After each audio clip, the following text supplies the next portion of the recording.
நியாயாசனத்துக்கு முன்பாக நிற்க தகுதி உள்ளவர்களாக என்ன செய்யணும்? இது எல்லாரும் வாசிங்க. அப்போஸ்தலர் முதல் தகுதி குவாலிட்டி. அப்போஸ்தலர் 2ஆம் அதிகாரம் 38வது வசனம். அப்போஸ்தலர் 2:38. பேதுரு அவர்களை நோக்கி, நீங்கள் நம்பர் 1, நீங்கள் மனம் திரும்பி ஒவ்வொருவரும் பாவ மன்னிப்பு கண்டு இயேசு கிறிஸ்துவின் நாமத்தினால ஞானஸ்நானம் பெற்றுக்கொள்ளுங்கள், போதும். அப்பொழுது நீங்கள் பரிசுத்த வரத்தை என்ன செய்வீர்கள்? இந்த மூணையும் நான் ஒன்றுக்குள்ளே கொண்டு வரேன். நியாயாசனத்துக்கு முன்பாக தகுதி உள்ளவளாவதற்கு நம்பர் 1, அவன் மனம் திரும்பி ஞானஸ்நானம் பெற்று பரிசுத்த ஆவியானவர் என்ன செய்யணும்? பெற்றுக்கொள்ளணும். ஒரு அலையிலேயே சொல்லுங்க பார்க்கலாம். இவர்கள் தான் எதுக்கு முன்பாக நிற்பார்கள்? நியாயாசனத்துக்கு முன்பாக. போன யூத்து பிறகு நான் ஞானஸ்தானத்தை பற்றி பேசும்போது ஒருத்தர் தம்பி கேட்டார், பாஸ்டர் என்ன சொல்ல, ஞானஸ்தானம் எடுக்காட்டா பரலோகம் போகலாமா அப்படின்னு. ஒரு ஆமேன்னு சொல்லுங்க பார்க்கலாம். அதாவது நான் சொன்னேன், ஞானஸ்தானம் எடுக்காட்டா பரலோகம் போக முடியாது. அது இன்னும் ஏதோ டீப்பாக மறந்துட்டு, அதாவது நான் ரட்சிக்கப்பட்டாச்சு, கரெக்ட், நான் ரட்சிக்கப்பட்டேன். ஆனால் என்ன எடுக்கலை? ஞானஸ்நானம் எடுக்கலை. எப்படியெல்லாம் உதிச்சு பார்த்தீங்களா? ரட்சிக்கப்பட்டாச்சு, ஆனால் என்ன எடுக்கலை? பரலோகம் போகலாமா அப்படின்னு. ஆமென் சொல்லுங்க. ரட்சிக்கப்பட்டு உனக்கு ஞானஸ்நானம் எடுக்க வாய்ப்பு கிடைக்காம நீ செத்து போயிட்டான்னா பரலோகம் என்ன செய்யலாம்? போகலாம். ரட்சிக்கப்பட்டு ஞானஸ்நானம் எடுக்க வாய்ப்பு கிடைச்சும் நீ எடுக்கலைன்னா ஆண்டவர் கொண்டு அமிக்கிடுவார் பாதாளத்தை. இப்போ சிலுவையில் கள்ளன் என்ன செஞ்சான்னா, அவன் தான் பாவி என்பதை ஒத்துக்கொண்டான். இயேசு தெய்வம் என்பதை என்ன செய்தான்? அறிக்கை செய்த உடனே இயேசு அவனுக்கு சொல்கிறாரு, இனி நீ போய் ஞானஸ்நானம் எடுத்துட்டு வான்னு சொல்ல முடியாது. ஆமென். அவனுக்கு இனி மரணம் தான். அதனால ஆண்டவர் சொல்லி, நீ இன்றைக்கு என்னோடு கூட என்ன செய்ய, எங்கே இருப்பாய்? பரதேசம். அநேக கிறிஸ்தவங்க நம்ம சர்ச்சில் கேட்க மாட்டாங்க. அநேக கிறிஸ்தவங்க கேட்குற ஒரு கேள்வி, கள்ள ஞானஸ்நானம் என்ன செஞ்சானா? எடுத்தானா? அப்போ நான் கேட்குறேன், நீ கள்ளனான்னு. ஸோ அப்போ கள்ள ஞானஸ்நானம் எடுத்தான்னா எடுக்கல. அப்போ நீ கள்ளனா என்ன செய்யாண்டா? எடுக்காண்டா. ரெண்டாவது, நீ கள்ளன் சாத்தது போல நீயும் சாவணும். ஸோ ஆமே, எங்கே சாகணும்? சிலுவையில் கொண்டு போய் ஒன்றை அரைஞ்சி கொல்லணும். நீ என்ன செய்யட்டா? எடுக்கணும். ஆனால் இன்னொன்று, நீ அங்கே சிலுவையில் தொங்கும்போது தான் ரட்சிக்கப்படணும். ஒரு அலையிலேயே சொல்லுங்க பார்க்கலாம். இது மற்ற என்ன சொல்ல, கொஸ்டின் கேட்டு ஆமாம் தன்னை நீதிமன் அப்படி கிடையாது. ஸோ ரட்சிக்கப்பட்டு ஆண்டவர் சொல்லும், ஒருவன் மறுபடியும் பிறவாவிட்டால் தேவனுடைய ராஜ்யத்தில் என்ன செய்ய மாட்டான்? பிரவேசிக்க மாட்டான். வாய்ப்புகளை வீணடிப்பது என்பது பெரிய பாவம். நான் ஜெபத்தில் சொன்னேன், ஆண்டவர் சொல்கிற நாட்கள் பொல்லாதவைகள் ஆனதால் நமக்கு நான் திரும்ப சொல்கிறேன், நமக்கு எப்போ என்ன நடக்குன்னு தெரியாத ஒரு உலகத்தில் வாழ்கிறோம். சத்தமாக ஆமேன்னு சொல்லுங்க. அதனால் நீங்கள் எடுக்காட்ட செத்து போய் அப்படி நான் சொல்ல வரல, ஆண்டவர் தருவார். பட்டு நாட்களை வீணடிக்கும்போது அது ஒரு பெரிய ஒரு பாவம். ஸ்தோத்திரம். அவங்க கேட்டாங்க, நாங்கள் என்ன செய்யணும்? உடனே மனம் திரும்பினியா? எஸ் இயேசுவே ஒன்று ஞானஸ்நானம் எடு. நாட்களை நீட்டாது. ஒரு ஆமேன். கந்தாக என்கிற என்னுடைய மந்திரிக்கு சோத்திரம், அவன் சொல்லிட்டு இருக்கிறான், பிலிப்பு வசனத்தை சொல்லிட்டு இருக்கும்போது குளத்தை பார்க்குறான். உடனே கேட்குறான், நான் இது ரெடியாக இருக்கேன், தண்ணி இதாக இருக்கு, பின்னே அப்போ எடுப்போம். எல்லாவற்றுக்கும் வெயிட் பண்ணலாம், ஞானஸ்நானத்துக்கு மட்டும் என்ன செய்யக்கூடாது? ஆமே, அது நமக்கு கிடைச்ச ஒரு பெரிய பாக்கி. இயேசு ஊழியத்தை ஆரம்பிப்பதற்கு முன்பாக ஃபஸ்ட்டு ஞானஸ்நானம் எடுத்துட்டு தான் அவர் என்ன செஞ்சார்? ஆமே, சத்தமாக ஊழியத்தை ஆரம்பித்தார். ஆமே. அப்போ நீ நியாயாசனத்துக்கு முன்பாக நிற்க ஃபஸ்ட்டு குவாலிட்டி மனம் திரும்பி ஞானஸ்நானம் பெற்று பரிசுத்தாவியை பெற்றுக்கொள்ளும்போது நீ நியாயாசனத்துக்கு முன்பாக பந்தய பொருளை அல்லது பிரதிபலனை நம்மளால் என்ன செய்து கொள்ள முடியும்? பெற்றுக்கொள்ள முடியும். ரெண்டாவது, நிறைய தகுதி, பட்டு நான் எத்தனை 4 மட்டும் சொல்லி முடிக்கிறேன். ஒரு ஆமேன்னு சொல்லுங்க பார்க்கலாம். ரொம்ப போர் அடிக்குது பாஸ்ன்னு சொல்கிறவங்க ஆமேன். ஒரு அல்லேலூயா. என்னது மனசில் ஜாம் போடுறோம். எனக்கு 1 தெசலோனிக்கர் 5ஆம் அதிகாரம் 23ஆம் வசனம். 1 தெசலோனிக்கர் 5. சமாதானத்தின் தேவன் தாமே உங்களை முற்றிலும் பரிசுத்தமாக்குவாராக. உங்கள் ஆவி ஆத்துமா சரீரம் முழுவதும் நம்முடைய கர்த்தராகிய இயேசு கிறிஸ்து வரும்போது குற்றமற்றதாக இருக்கும்படி என்ன செய்யப்படுவதாக, காக்கப்படுவதாக. அல்லேலூயா. இது நிறைய உண்டு, பட்டு எப்படி இதில் எல்லாத்தையும் கனெக்ட் பண்ணுறேன். இப்போ ரட்சிக்கப்பட்டாச்சு, ஞானஸ்நானம் பெற்றாச்சு, பரிசுத்தாவியம் பெற்றாச்சு. இனி எனக்கு மனம் போல் என்ன செய்யலாம், வாழலான்னா முடியாது. இந்த ரட்சிப்பு என்பது நாட் ஒன் டே ப்ராசஸ். இது ஒரு நாள் அல்ல. இது இப்போ எக்ஸாம்பிள், இப்போ நான் சென்னைக்கு போகிறேன்னு வச்சுக்கோ, ஒரு உதாரணத்துக்கு சென்னைக்கு போகிறேன்னா என்னென்னா, இப்போ ட்ரெயினில் ஏறிட்டேன். ட்ரெயினில் என்ன செஞ்சாச்சு, ஏறாச்சு. இது ரட்சிக்கப்பட்டேன்றதுக்கு அடையாளம். இந்த ரட்சிப்பு எப்போ பூரணம் ஆகுன்னா, நான் எப்போ சென்னையில் போய் இறங்குறேன்னா அப்போ தான் இந்த ரட்சிப்பு என்ன செய்யுது, பூரணமாக. அது வரைக்கும் இந்த ரட்சிப்பை பெற்றுக்கொண்டு நான் என் வாழ்க்கையில் நான் பிரயாணம் பண்ணி கொண்டு இருக்கிறேன். இடையில இறங்க வாய்ப்புண்டு, அதுக்கு பேர் பின்மாற்றம். ஆமென் சொல்லுங்க பார்க்கலாம். சோத்திரம். எதாவது நடக்க வாய்ப்பு. அதனால் அந்த வேடு இந்த அதுக்காக தான் இந்த வசனம் எடுத்தோம். எது வரைக்கும் காத்துக்கொண்டு நம்முடைய கர்த்தராகிய இயேசு வருகிற வரையிலும் நீ பெற்றுக்கொண்ட கிருபையும் அபிஷேகத்தையும் ரட்சிப்பையும் காத்துக்கொள்ளணும்.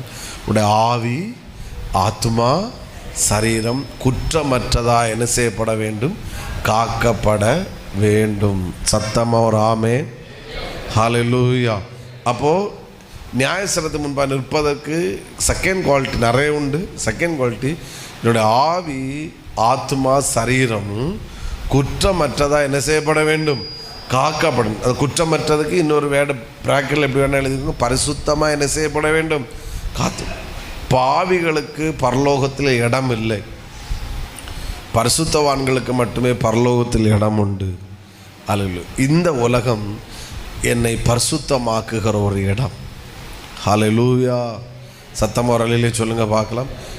சில ஆத்மா சுத்தமாக இருக்குது, ஆத்மா மட்டும் இல்லை, எதுவும் சுத்தமாக இருக்கணும், ஆவி சுத்தமாக இருக்குது, ஆத்மா சுத்தமாக, சரீரமும் எப்படிப்பட்டதாக இருக்கணும், குற்றமற்றதாய் காக்கப்பட வேண்டும். எது வரைக்கும், அவர் வருகிற வரைக்கும் அல்லது மரணம் வரைக்கும். அதாவது நல்லா கவனிக்கணும். நான் சொல்லிட்டு இருந்த ஒரு வேர்டு, நாம் மரிக்கும்போது எதற்குள்ளே எப்படி மரிக்கணும், கிறிஸ்துவுக்குள்ளே என்ன செய்யணும், கிறிஸ்துவுக்குள்ளே வாழ்ந்து விட்டு மரிக்கும்போது கிறிஸ்துவுக்குள் மரிக்காவிட்டால் ஆபத்து.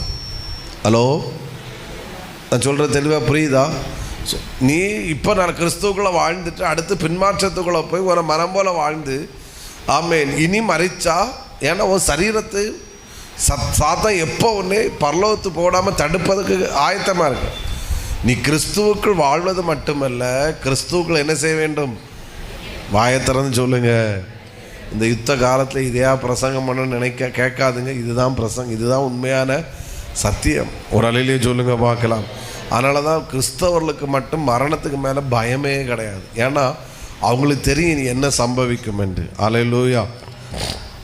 மூன்றாவது, அப்போது ஆவி ஆத்ம சரீரம் எப்படிப்பட்டதா, குற்றமற்றது, அதில் பரிசுத்தமாக கேட்கணும். மூன்றாவது, மத்தேயு 25, நான் எல்லாமே வசனம் தான், நான் எதையும் ரெவலேஷன் அல்ல. இது நம்ம மெசேஜுக்கும் நம்ம சர்ச்சில் பண்ணுற மெசேஜுக்கும் இதுக்கு நேர் ஒருவேளை ஆப்போசிட்டாக இருக்கலாம், மாதிரி இருக்கலாம். ஆனால் இதுதான் உண்மையான வார்த்தைகள். ஒரு ஆமென்.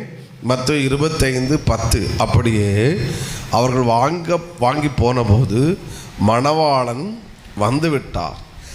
ஆயத்தமாக இருந்தவர்கள் அவரோடு கூட கல்யாண வீட்டுக்கு பிரவேசித்தார்கள். கதவும் என்ன செய்யப்பட்டது, அடைக்கப்பட்டது. அப்போ இப்படி சொல்கிறேன், நியாயஸ்தலத்துக்கு முன்பாக நிற்பதுக்கு குவாலிட்டியில் ஒன்று என்னென்னா, நான் ஆயத்தமாக காணப்பட வேண்டும். எப்படி காணப்பட வேண்டும், ஆயத்தம். இவளும் மணவாட்டிகள் தான், பேரும் மணவாட்டி தான். அவைய கையில் எண்ணெய் என்ன செஞ்சிச்சு, இருந்துச்சு. ஆனால் எப்போ எண்ணெய் இல்லை, பேசுங்க, மணவாளன் வரும்போது எண்ணெய் இல்லை, ஆயத்தம் இல்லை. அவங்க சொல்கிறான், போய் வாங்கிட்டு வா, உங்களுக்கு தந்தால் எங்களுக்கு எண்ணெய் கிடைக்காது, போய் வாங்கிட்டு வா. வாங்க போனாங்க, கதவு அடைச்சாச்சு. எழுதிக்கோங்க, இயேசு பல முறை வரமாட்டார், ஒரு முறை தான் வருவார். அல்லேலூயா. 2 முறை வந்து ரகசிய வருகை, பகிரங்க வருகை. அது ஒன்று. ரகசிய வருகையில் ஒருக்காதான் வருவார். ஒவ்வொரு நாளும் வந்து ஒவ்வொருத்தராக கூட்டிகிட்டு என்ன செய்ய மாட்டார். அதுக்கு அப்படி போனோன்னா நீ சாவணும். அல்லேலூயா. இயேசுவே வாருங்கப்பா, என்னை கொண்டு போங்கப்பா. சோத்திரம். அவர் ஒன்றையை மட்டும் கொண்டு கொண்டு வர மாட்டார். அப்படின்னா நீ வேண்டாம் என்ன செய். சோத்திரம். என்னை மற்ற யோனா மாதிரி சொல்லுங்க, என்னை கொண்டு கடலில் கொண்டு என்ன செய்யுங்க, போடு கேட்டு. சோத்திரம். ஓகே. பட்டு நாம் எப்படிப்பட்ட அதை எப்படி வாழணும்னா, இன்றைக்கும் நான் மரித்தாலும் பரலோகம் போகணும், அல்லது இன்றைக்கு இயேசு வந்தாலும் நான் என்ன செய்யப்படணும், எடுத்துக்கொள்ளப்படணும். உங்களை பார்த்து கேட்குறேன், இன்னைக்கு மரித்தாலும் பரலோகம் போவேன்னு சொல்கிறவங்க சத்தமாய் அல்லேலூயா. ஆமே. இன்னைக்கு இயேசு வந்தாலும் எடுத்துக்கொள்ளப்படுறேன்னு சொல்கிறவங்க கை உயரலை, பத்தியெல்லாம் உயரலை. அல்லேலூயா.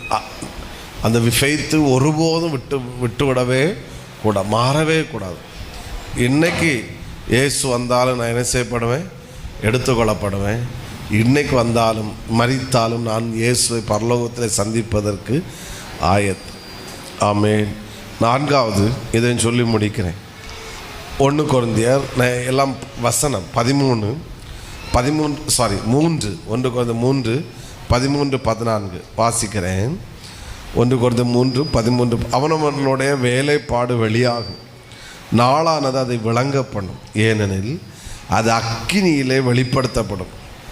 அந்த வேலைப்பாடு எத்தன்மை உள்ளதென்று அக்கினியானது பரிசோதிக்கும். அதன் மேல் ஒருவன் கட்டினது நிலைத்தால் அவன் கூலியை என்ன செய்வான், பெறுவான். நான் இப்படி சொல்கிறேன், நேரம் முடிஞ்சிட்டு. நாம் ஒரு தரமுள்ள ஆவிக்குரிய வாழ்க்கை என்ன செய்யணும், வாழணும். கவனிங்க, நம்முடைய ஆவிக்குரிய வாழ்க்கை, ஏன் அந்த வேர்டை யூஸ் பண்ணுறேன்னா, நம்முடைய ஆவிக்குரிய வாழ்க்கையில் பல சோதனைகள் என்ன செய்யும், வரும். 2 விதமான சோதனை. பாவ சோதனை, 2வது அந்த கட்டப்பட்ட இது என்ன செய்யணும், சோதிக்கப்படும், அக்னியினால் சோதிக்கப்பட்டாலும் எது நிலைக்குதோ அதுதான் அவன்தான் கூலி என்ன செய்வான், பெறுவான். நம்முடைய தரமுள்ள வாழ்க்கைன்னு சொல்கிறது காரணம், நம்முடைய வாழ்க்கை வசனத்திலே கட்டப்பட வேண்டும். நாம் ஒரு தரமுள்ள ஆவிக்குரிய, நமக்கு ஒரு பர்சனல் லைஃப் ப்ரேயர் இருக்கணும், நமக்கு உறவு இருக்கணும், நமக்கு ஒரு என்ன சொல்ல ஆண்டவருடைய சத்தத்தை நம்ம கேட்கணும். எனக்கும் ஆண்டவருக்கும் தனியான ஸ்பெஷல் ரிலேஷன்ஷிப் என்ன செய்யணும், இருக்கணும். பாஸ்டர் ஜோம் பண்ணி நான் அம்மா ஜோம் பண்ணி பார்த்துக்கலான்னு சோதிக்கப்படும். அக்கினி சோதிக்கப்படும் போது சாம்பலாக்கப்படும். அக்கினி சோதிக்கப்படும் போது நிலை நின்றாதான் அது அவன்தான் கூலியை பெறுவான். அல்லேலூயா. கண்டிப்பாக சோதனைகள் வரும், கண்டிப்பாக பிரச்சனைகள் வரும். அதில் நிலை நிற்கணும், உறுதியாக இருக்கணும். ஆமென் சொல்லுங்க பார்க்கலாம். பிரச்சனைகள் பாடுகள் நம்மை அழிக்கக்கூடாது. அதில் நாம் பக்குவம் உள்ளவர்களாய் காணப்பட கர்த்தர் கிருபை செய்வாராக. அப்போது 4 காரியம் சொன்னேன். 1, மனம் திரும்பி ஞானஸ்தானம் பெற்று பரிசுத்த ஆவியை பெற்றும் பொழுது தகுதி உள்ளவர்களாய் நாம் மாறுகிறோம். ஸ்தோத்திரம். 2வது, நாம் ஆவியாத்ம சர்ற குற்றமற்றதாய் பரிசுத்தமாய் காக்கப்படணும், ஆயத்தம் உள்ளவர்களாக இருக்கணும், தரமுள்ள என்ன செய்யணும் வாழ்க்கை. இந்த அனுபவம் நமக்கு வரும்போது, எப்போ பட்டவர்களாக இருக்கும்போது, நான் எப்போ இயேசு வந்தாலும், எப்பொழுது மரணம் சந்தித்தாலும் அவரை நான் பார்க்க ஆயத்தம் என்கிற ஒரு மனநிலைமையோடு கிறிஸ்துவுக்குள் நாம் மரிக்கிறவர்களாய் கர்த்தர் நமக்கு கிருபை தருவாராக. நாம் கிறிஸ்துவுக்குள் வாழ்கிறவர்களாக மட்டுமல்ல, கிறிஸ்துவுக்குள் என்ன செய்ய வேண்டும், மரிக்கணும். ஆமென். ஆயத்தமாக இருப்போம், வைராக்கியமாக வாழுங்க, ஆண்டவருக்காக உண்மையாக ஜீவிங்க. ஆமென். இந்த கிறிஸ்தவம் ஒரு போலித்தனமான வாழ்க்கை வேண்டாம். நான் ஆரம்பத்தில் சொன்னது போல் கையை பார்த்து வாழாதுங்க, முகத்தை பார்த்து வாழுங்க. ஏசுட்டன் ஏதாவது வாங்கிட்டு போகணும், வாங்கலாம், தருவார். உங்களுக்கு தராமல் வேறு யாருக்கு தரமாட்டோம். நம்ம வாங்கிட்டு போகிறவராய் மட்டுமல்ல, அவரோடு பந்தி இருக்கிறவர்களாக, அவர் மார்பில் சாய்கிறவர்களாக அந்த ராஜ்யத்தை சுதந்திரிக்கு. எனவே மரணத்துக்கு பிறகு ஒரு வாழ்க்கை நிச்சயமாக என்ன செய்கிறது, இருக்கிறது. அது நித்திய காலமாய் அவரோடு கூட வாழ கிருபை செய்வாராய்.